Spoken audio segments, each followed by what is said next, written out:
వరంగల్లో ఉగ్ర లింకుల వ్యవహారంపై పోలీసులు ఎన్ఐఏ అధికారులు క్లారిటీ ఇచ్చారు. 2 రోజుల క్రితం వరంగల్ వాసిని ఎన్ఐఏ అదుపులోకి తీసుకుంది. శ్రీలంక వెళ్తుండగా చెన్నై ఎయిర్పోర్ట్లో జకారియా అనే వ్యక్తిని అదుపులోకి తీసుకున్నారు. 3 రోజుల విచారణ అనంతరం వదిలిపెట్టారు. నిషేధిత సంస్థలతో ఎలాంటి సంబంధాలు లేవని ఎన్ఐఏ తేల్చింది. తమ సంస్థ పనుల కోసం శ్రీలంక వెళ్తున్నానని జకారియా చెప్పాడు. తాను ఎలాంటి తప్పు చేయలేదన్నాడు. నేను ఆదర్శ్ నగర్ జాన్పూర్లో నివాసం. నా భార్య పిల్లలు అందరూ కూడా ఇక్కడ వాళ్ళే. నేను కూడా ఇక్కడ వ్యక్తినే. మా నాన్నగారు చిన్నప్పుడు అంటే నేను ఒక 10 సంవత్సరాల లోపల ఉన్నప్పుడు మా నాన్నగారు ఆంధ్ర గుంటూరు నుండి ఇక్కడికి వచ్చారు బతుకు తెరి కోసం.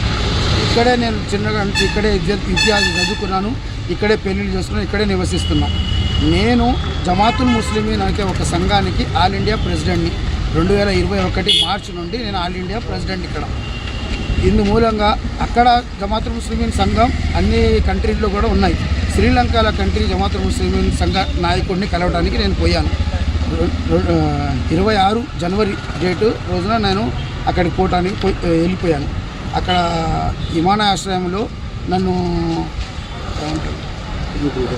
ఇమిగ్రేషన్ డిపార్ట్మెంట్ వాళ్ళు పట్టుకొని జమాతుల్ ముస్లిమీన్ అంటే మీది పాకిస్తాన్లో కూడా ఉంది, ఇంకెక్కడెక్కడ ఉన్నారో మేము మిమ్మల్ని విచారించాలని ఆపారు.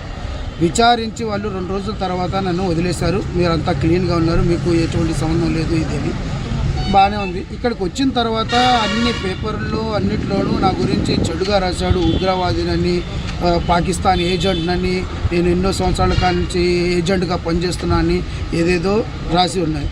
ఇప్పుడు ఏంటంటే నాకు పరువు నష్టం. నా భార్య బిడ్డలు అందరూ భయపడి ఇళ్లలోంచి రాకుండా తక్కువ 3 రోజుల కాంచి. నా తల్లి పరిస్థితి చూడలేకుండా ఉంది, మంచాన్ని పడ్డది. నీకెందుకురా ఇవన్నీ ముస్లింగా ఇది నీకు బతుకుదరిని చూసుకో. నాకు 9 మంది పిల్లలు, 2 భార్యలు, వాళ్ళందరూ గతి ఏం కావాలి. నా పిల్లలు ఇప్పుడు స్కూల్కి పోవాలంటే ఎట్లా?